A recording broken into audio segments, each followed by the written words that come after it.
2x² plus 5x minus 12 बराबर 0 के एक मूल होगा। मूल जो है इस समीकरण को क्या करेगा? मूल इस समीकरण को सेटिस्फाइड करेगा। यानी इसमें से ऐसा मान इसमें बैठा है जो इसको 0 बना दे, वही इसका आंसर होगा। जब भी किसी समीकरण का मूल दिया हो, एक मूल दिया हो, समझ गए ना, तो वो मूल इस समीकरण को क्या करेगा? 0 कर देगा। बट आगे देखते हैं कौन 0 करता है। पहला ऑप्शन उठा लो। पहला ऑप्शन क्या है? 0। 2 गुना x का मान कितना? 0 प्लस 5 गुना x का मान कितना? 0 माइनस 12 बराबर 0। बताओ 0 होगा कितना हो जाएगा? माइनस 12 बराबर 0। इसका मतलब ये ऑप्शन नहीं है। b बराबर कितना है? b में 1 ना, 1 उठा के देखिए। 2 गुना 1 के पावर 2 प्लस 5 गुना 1 माइनस 12 बराबर 0। 5 यहाँ 2 यहाँ कितना होगा? 7 माइनस 12 बराबर 0 हुआ। मतलब ये भी आंसर नहीं है। माइनस 4 बैठाइए। माइनस 4 मूल कितना बैठाएंगे? x का मान माइनस 4 ना, माइनस 4 इसमें बैठा के देखिए। 2 गुना माइनस 4 का स्क्वायर प्लस 5 गुना माइनस 4 माइनस 12 बराबर 0। बोलिए 2 गुना 4 का स्क्वायर कितना होगा? 16 माइनस 5 चौके 20 माइनस 12 16 गुना 32 माइनस 20 माइनस 12 बराबर कितना है? इधर कितना है? 0। अब 32 में से 20 गया, कितना बचा? 12 प्लस में इधर कितना है? माइनस 12 कट के कितना हो गया? 0। बोलिए तो दोनों तरफ हुआ 0 बराबर 0। इसका मतलब इस समय क्या है? मूल माइनस 4। ठीक है, देखिए इधर root 3x² plus 10x plus root 3 बराबर 0। 3 भी है इसके बाद 3 रूट 3x² हो। बंद कर। क्या है सवाल? 3 root 3x² plus 10x plus root 3 बराबर 0 का विवेचक ज्ञात करें। विवेचक का फॉर्मूला क्या होता है? डिस्क्रिमिनेंट को विवेचक बोलते हैं ना। तो सबसे पहले इसमें तो आपको a कितना है? x² का जो कोएफिशिएंट है वो क्या है? a 3 root 3। b कितना है? 10 के बगल में जो था वो कितना है? 10। c कितना है? रूट 3। विवेचक क्या होता है? विवेचक को ही हम लोग क्या बोलते हैं? d बराबर क्या होता है? b का मान कितना है? देख लीजिए तो 10 का स्क्वायर कितना? 10 का स्क्वायर माइनस 4 गुनी a का मान कितना? 3 रूट 3। c का मान कितना? रूट 3। 10 का स्क्वायर कितना? 100 माइनस देखिए रूट 3 को रूट 3 से गुना करें कितना होगा? 3 रूट 3 को 3 से गुना करें 3 4 गुना 3 12 12 36। बताइए 100 में से 36 का कितना बचेगा? 100 में से 36 का 64। पक्का? देखिए ऑप्शन में 64 है तो मार दीजिए। सवाल क्या है? p बट्टे 2 के पावर m गुना 5 के पावर n के रूप में इसको लिखा जा सकता है। ऑप्शन आपको दिया हुआ है। Yes sir. ये वही चीज है, शांत के लिए एक फॉर्मूला होता है ना। Yes, sir. p बट्टे 2 के पावर n यस सर। और गुना 5 के पावर n 5 के पावर n शांत के लिए। Yes sir. इसको जो है इसको हम इस रूप में कैसे लिखेंगे? कौन सा ऑप्शन हो सकता है? तो इसी को उठा लीजिए आप। कितना है बोलिए? हल कितना? बोलिए 0.67। यहाँ से दशमलव उड़ा दीजिए। Yes, sir. कितना हो जाएगा? बोलिए 2 अंक का दशमलव है। 2 अंक का दशमलव तो 67 बटा कितना हो जाएगा? 1 पर डबल 0। बोलिए यस सर। अब इस 100 का गुणनखंड निकाल लीजिए। क्या करेंगे? 100 2 से कितना बार में? 50 बार में। फिर 2 से कितना बार में? फिर 5 से लगेगा। 5 से कितना बार में? 5 बार में। लिखिए इसको 67 बट्टा 2 का 2 कितना है? 2 के पावर 2 गुना 5 कितना है? 5 के पावर 2। इसको बिल्कुल इस तरह लिखा जा सकता है, इस तरह है ना। इसको बिल्कुल इस तरह लिखा जा सकता है, लेकिन कैसे? देखिए ऑप्शन है कहीं पर बी। कहाँ है ऑप्शन? बी वाला सही है। बोलिए हाँ है ना? Yes, sir. तो क्या है समीकरण? 3x - 2y प्लस 3 बराबर 0 और 4x प्लस 3y बराबर 0 का हल है। इनमें हल कौन सा है? Yes sir. तो जो इस समीकरण का हल होगा वो इस समीकरण को सेटिस्फाइड भी करेगा। Yes, sir. यानी उस समीकरण को 0 बना देगा। Yes, sir. कितना है? 3x - 3x - 2y 2y 3 बराबर 0। x का मान अगर यहाँ पर 1 देते हैं और y का मान 3 देंगे, कितना देंगे? 3। तो अगर ये 0 हो रहा है तो यही हल होगा। Yes sir. ये अगर 0 नहीं बना तो ये हल नहीं होगा। नहीं होगा। उसके बाद क्या करेंगे? x का मान 4 देंगे, 4 y का मान 5 देंगे। अगर 0 हो जाएगा तो ये हल होगा। Yes, नहीं तो ये भी हल नहीं होगा। x का मान 5 देके देखेंगे, y का मान 9 देके देंगे। अगर 0 हो जाएगा तो हल होगा, नहीं तो नहीं होगा। x का मान 8 y का मान 5 देंगे। अगर 0 बना देगा तो हल होगा। तो हम देख लेते हैं कौन सा हल है। समीकरण एक समीकरण उठा लीजिए यहाँ से। 3x क्या उठा लेंगे 3x 3x minus 2 2y plus 3 plus बराबर 3 0 बराबर 0। पहले वाला मान बैठा दो, पहला वाला यस सर x 3 बराबर गुना x का मान कितना एक। 1 माइनस 2 y का मान कितना 3 प्लस 3 बराबर 0। 3 यस सर बोलो कितना 3 तीन। 3 दूना तीन 6 छः। 6 में से 3 गया कितना -3 -3। -3 और प्लस 3 कितना प्लस 0 0 हो जाएगा सर हो जाएगा 0 Yes, sir. 3 माइनस 6 प्लस 3 बोलिए हाँ है ना Yes, sir. बराबर 0 0। 3 3 6 6 में से 6 गया 0 बोल रहे 0 0 बोलिए हाँ है ना यस सर कितना Zero हुआ बराबर 0 बराबर 0 Zero। इसका मतलब इस समीकरण का हल 1 देखिए उसको चेक करने की भी जरूरत नहीं नहीं है। क्या है सवाल साइन 10 साइन 10 किसके बराबर बराबर है साइन 10 किसके बराबर है? किसके बराबर है तो देख लेते हैं हम साइन 10 को क्या लिख सकते हैं बताइए साइन 10 को लिख सकते हैं cos cos 90 माइनस 10 10 90 माइनस 10 लिख सकते हैं ना Yes, sir. ये cos 90 माइनस 10 बराबर साइन होता है ना Yes, sir. अगर यहाँ पे जो एंगल रहता है वही एंगल यहाँ भी होता है Yes, यहाँ sir. 10 है तो यहाँ भी 10 Yes, cos 90 माइनस ए बराबर क्या होता है साइन है Yes, अभी sir. ए की जगह पर कितना दिया हुआ है 10 10 तो यहाँ भी क्या होगा 10 90 में से 10 घटा दो। साइन 10 को इस तरह लिख सकते हैं ना Yes, sir. आप इसको जरा घटा के लिख दीजिए cos 90 में से 10 गया कितना cos हुआ 80 ए नंबर देखो इधर ध्यान से बदलने से जो आता है बदलने से जो आता है जैसे साइन को बदलेंगे किस में cos में cos में तो एंगल का योग कितना होना चाहिए 90 90 साइन cos में बदलेगा तो अगला क्या हो जाएगा 80 होगा ना 80 80 10 90 होगा ना Yes, sir. देखिए एंगल का योग कितना है एंगल का योग 37 में 37 53 जोड़ेंगे 90 होगा ना Yes, sir.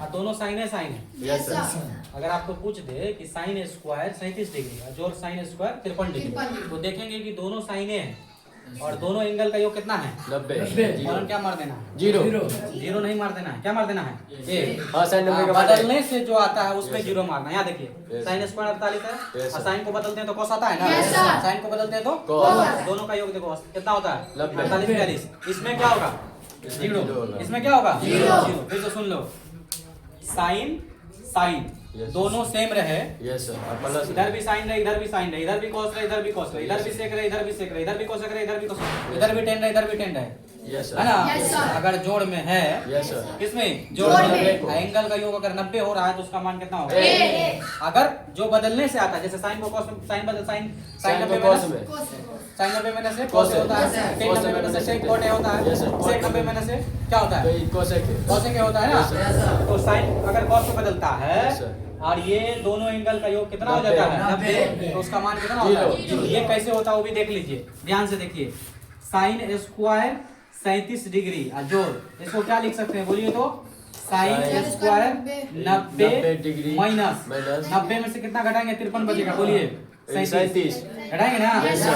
ये हाँ है ना यस सर 37 साइन स्क्वायर 37 बोलिए यस सर प्लस ये साइन किस में बदलता है cos में ना Cos में। cos स्क्वायर कोस स्क्वायर बोलिए कितना हो जाएगा 37 अरे साइन 90 माइनस ए बराबर क्या होता है cos ए होता है Yes, ना sir. देखिए साइन स्क्वायर है और cos स्क्वायर है यहाँ भी है और यहाँ भी है भी क्या है। होता है मान एक होता है ना शुद्ध Yes, होता है ना sir. साइन स्क्वायर है और cos स्क्वायर है बराबर क्या होगा एक। इधर देखिए इसमें sine square 48 degree minus cos square 42 degree एक को बदल दो एक को बदल देना है साइन स्क्वायर 48 को छोड़ दो इसी को बदल दो cos है तो cos लिख दो और 90 में से कितना घटाएंगे जो 42 बचेगा बोलो 48 48 बोलो ना हाँ या ना यस सर तो साइन वाला को तो कुछ नहीं किए ये वैसे रहेगा 48 घटा के लिख दो cos 90 माइनस ए बराबर क्या होता है साइन साइन है साइन Sin साइन स्क्वायर कितना डिग्री 42 डिग्री 48 डिग्री का था एक जगह पर कितना 48 ना 48 होगा देखो साइन स्क्वायर 48 घटा साइन स्क्वायर सेम में सबसे घटाते हो एक। जीरो समझ गए ना Yes, sir. अगर सेम क्वांटिटी में है अगर सेम है दोनों जगह साइन है दोनों जगह सेम है Yes, तो sir. मान एक मान बट वो एक लगा देना है Yes, sir. अगर बदलने से जो आता है अगर एंगल का योग Zero. 90 है तो क्या लगाना है Zero. बदलने से cos आता है साइन Yes, को sir. बदलने से cos को बदलने से साइन Sin. एंगल का योग कितना है 90 90 तो क्या लगाना है Zero. जीरो और साइन Same स्क्वायर रहे। सेम है तो एक एंगल का योग 90 हो जाए तो नहीं, क्या मारना है एक। एक मारना है। ध्यान से मारिएगा देखिए इधर क्या लिखा हुआ है कि यदि P ऑफ E यानी प्रोबेबिलिटी ऑफ E बराबर कितना दिया हुआ है 0.05 तो निकलना है प्रोबेबिलिटी तो ऑफ E नहीं PF नहीं। होने की Yes, sir. यानी ये संभव घटना है यानी होने की प्रायिकता Yes, sir. इतना है नहीं होने की प्रायिकता ज्ञात करना Yes, है sir. होने की प्रायिकता कितना है 0.05 0.05 और नहीं होने की निकालना है तो आपको Yes, एक sir. फॉर्मूला आपको हम बताए थे के क्या बताए थे, बोलिए, याद है? Yes. P ऑफ E जोड़, जोड़। P ऑफ E नहीं, नहीं। बराबर कितना लिखाए थे? एक। आपको यही ना निकालना है। Yes, sir. इसको उधर लेके चले जाएंगे, क्या हो जाएगा बोलिए? P ऑफ ई नहीं, बराबर क्या? 1 माइनस P एक of minus P, probability of E Yes, sir. Yes, sir. 1 minus, इसका मान दिया हुआ है सवाल में, देख लो कितना है? 0.05. कितना हो जाएगा आंसर बोलिए? 1.00 घटाना है 0.05 में, 0.5. कितना होगा? 10 में से 5 गया 5, 9 में से 0 गया 9, दशमलव Yes, sir. बोलिए 0, zero. कितना हो गया आंसर? 0.95 है option B. Yes sir, direct है, देखिए डायरेक्ट ही निकालना है। P ऑफ अगर एक को दिया हुआ है, वो नहीं दिया हुआ तो एक में से घटा का आंसर हो जाता है। Yes, sir. डायरेक्ट एक में से घटा देना।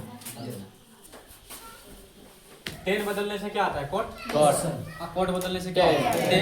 10। Yes. अगर ये बट्टा में दिख जाए तो एक मार देना। कितना मार देना? एक। क्या मार देना? एक। डायरेक्ट क्या मारना बोलो? एक। एक आंसर। हल करना है, कैसे हल करेंगे बोलिए? 10 45। एक को वैसे छोड़ दो, यस Yes, सर, sir. ऊपर वाला को वैसे छोड़ देना है, नीचे Yes, वाला sir. को क्या करना है बोलिए? कॉट है तो कॉट लिख देंगे। Yes, sir. 90 में से कितना घटाएंगे? ये 25 बचेगा तो 65 पैंसठ। बचेगा। बोलिए हाँ या ना? यस सर, ऊपर वाला को वैसे छोड़ना है। 10 45 घटा के लिख दो। कॉट 90 माइनस में कितना होगा रे? कॉट 90 माइनस से बराबर क्या होता है? 10। यस सर, 10 कितना डिग्री? 65 तो 65 काट के कितना होगा? एक आंसर। ऐसे बनाइए, या आप डायरेक्ट याद रखिएगा, डायरेक्ट याद रखिएगा कि अगर एंगल का योग 90 हो रहा है यस सर, और बदलने से आता है, यानी 10 कॉट बदल रहा है, कॉट 10 बदल रहा है, कॉस साइन बदल रहा है, साइन कॉस बदल रहा है, ऊपर नीचे लिखा हुआ बटा में। अगर उसका एंगल का योग 90 है तो एक मार देना। यस सर, अगर माइनस में दिख जाए दोनों सेम, Yes, sir. माइनस में दोनों सेम दिख जाए तो 0 मार देना, प्लस में दिख जाए तो 1 मार देना। एक मार देना। ठीक है? Yes, और sir. बदलने से अगर आ रहा है एंगल का योग, यानी साइन कॉस में लिखा, साइन कॉस में सेक कॉसेक, Cosec. 10 कॉटेक लिखा हुआ Yes, है, sir. है ना? Yes, minus sir. तो क्या मारना है? ये। एंगल का योग अगर। Yes, sir. ठीक है। सवाल क्या है? कि दो वृत्त की त्रिज्या का अनुपात दिया हुआ है, 4:3. क्षेत्रफल का अनुपात निकालना है। ठीक है ना? यस सर, तो वृत्त का क्षेत्रफल क्या होता है? Pi R Pi square. r Yes, square. sir. ये कांस्टेंट टर्म है, क्या है? हमको मतलब किस से? बोलिए। R से मतलब R से मतलब है? Yes, Yes, sir. R से. R क्षेत्रफल में कितना बार आया? 2 बार आया. 2 बार। कितना बार आया? दो बार। तो इसको 2 बार लिख दो। 4 गुना 3. 4 गुना 3 गुना 3. कितना होगा? 16 16 अनुपात 3. 9. है ऑप्शन में। Yes, yes sir. सर, कर भी बताते हैं हम। क्या है? -4, मैंने -6 का छह मूल का बिंदु मूल से बिंदु से दूरी क्या वो दूरी ज्ञात करें। क्या बताए थे आप लोगों को कि डायरेक्ट इसका क्या कर देना है? रूट के अंदर स्क्वायर करना है। क्या करना है? Square. Root under. -4 का स्क्वायर, मैंने 6 का square. -6 का स्क्वायर, Yes, sir. 4 का स्क्वायर कितना 16. होगा? 16. 9 का Plus. स्क्वायर 36. जोड़ेंगे कितना होगा? रूट के बावन. अंदर उसको करेंगे इसका गुणनखंड 2 गुना 2 गुना 13। 13. ये दोनों में से क्या होगा? एक बाहर होगा। Yes, sir. और इधर कितना 13. रहेगा? 13 ऑप्शन में है कहीं पर। Yes, yes sir. सर, एक। दो समरूप त्रिभुज के क्षेत्रफल का भुजा का अनुपात दिया हुआ है। Yes, sir. 4:9। नौ। तो क्षेत्रफल का अनुपात निकालना हम Yes, बताए थे sir. ना? Yes, sir. कि जब भी क्षेत्रफल आता है Yes, Yes, sir. sir. भुजा को 2 बार गुना करने से होता है। Yes, कितना sir. बार? 2 बार गुना इसका करने से। मतलब ये जो भुजा दिया हुआ है ना, उसको 2 बार गुना करना Yes, sir. है। भुजा से क्षेत्रफल निकालना है तो 2 बार उसी संख्या को गुना गुना करना कर देंगे। हाँ, क्षेत्रफल से भुजा की ओर आना है तो स्क्वायर रूट करना Yes, है, sir. यानी वर्गमूल निकाल देना Yes, sir. है। तो अभी हम भुजा से क्या निकाल रहे हैं? क्षेत्रफल ना। क्षेत्रफल। तो इसको कितना बार लिखेंगे गुना में? बोलिए। 2 बार. 2 बार। 2 4. 2 बार लिखेंगे। 4 तो 4 16. 4 गुनी 4 अनुपात, इसको 2 बार लिखो। 9 गुनी 9. 9 16 कितना? 16 अनुपात 81. 81 है ऑप्शन में। डी। इधर है। डी। हाँ। देखिए कितना सवाल दिए? 1 2 3 4 5। फिक्स है इसमें से कितना? कम से कम 2 सवाल। कितना सवाल? 2 सवाल. कम से कम 2 सवाल। बंद करो। इससे 3 सवाल फिक्स है। कितना? 3 सवाल आएगा। यह पूछेगा आपको, पहला सवाल पूछेगा बहुलक ज्ञात करें, यस सर, उसके माध्यम का माध्यिका ज्ञात करें, और ये सवाल तो बहुत इंपॉर्टेंट है। 40 से 50 के बीच का वर्ग, 40 से 50 के बीच का वर्ग। हाँ? काट एक वीडियो काट। पापा के देख। देखो. ठीक है? Yes. तो क्या है कि 2 7 5 3 8 का बहुलक ज्ञात करना, बहुलक. माध्यिका ज्ञात करना, परिसर ज्ञात करना और वर्ग चिन्ह. और स्पिन ज्ञात करना। ये दोनों सवाल तो आता है हर साल 100% Yes, दोनों sir. सवाल आएगा, ठीक है। Yes sir. ये भी तो कभी कभी ये भी परिसर पूछ देता है और वर्कशीट तो पूछता ही पूछता है, Yes, ठीक है। sir. निकालेंगे कैसे? बहुलक मतलब जो उस आंकड़ा में सबसे अधिक बार आया। बहुलक किसको बोलते हैं? जो जो आंकड़ा में सबसे अधिक बार बार है वही बहुलक होता है। देख लीजिए, 2 कितना बार है? एक ही बार है। 7 कितना बार है? 2 बार है। 5 कितना बार है? 1 बार है। 3 कितना बार है? 1 बार। 8 कितना बार है? 1 बार। सबसे अधिक बार रिपीट कौन होगा? 7। इसका मतलब इसका बहुलक क्या हो जाएगा? 7 हो जाएगा, ठीक है। Yes, sir. माध्यिका निकालने के लिए बस एक स्टेप करते हैं, उसको पहले बढ़ते क्रम में Yes, लिखते sir. हैं। Yes, sir. पहले सबसे छोटा लिखिए, 2 उसके बाद क्या लिखेंगे? 5 उसके बाद 5 और 3 नहीं ना है? नहीं sir. उसके बाद 6 उसके बाद 7 का हुआ है 2 दो लिखेंगे, ठीक है ना। Yes, sir. उसके बाद 8 और कुछ है? 2 8 भी कितना है? दो। और कुछ है? नहीं। गिनती कर लो, 1 2 3 4 5 6 7 8। इसमें भी गिनती करो, 1 2 3 4 5 6 7 8, ठीक है। Yes, sir. कितना है इसमें? 8। आठ। अब छांटिए इधर से, इसको छांटिए, इधर से छांटिए, जितना इधर उतना उधर भी। दो इधर, एक इधर, एक इधर। अब दोनों को छांट देंगे तो कुछ नहीं ना बचेगा। नहीं, sir. यहाँ पर रुक जाना है, दोनों को काटना नहीं है, दोनों को जोड़ना है। 7 6 13 कितना होगा? 13 बट्टा 2 कितना होगा? 6.5 5 कितना आंसर होगा? 5 ये ऑप्शन में मिलेगा आपको 14.5। पाँच। अब इसमें देखिए, ये भी माध्यिका ही ना। Yes, sir. इसमें टोटल कितना टर्म था?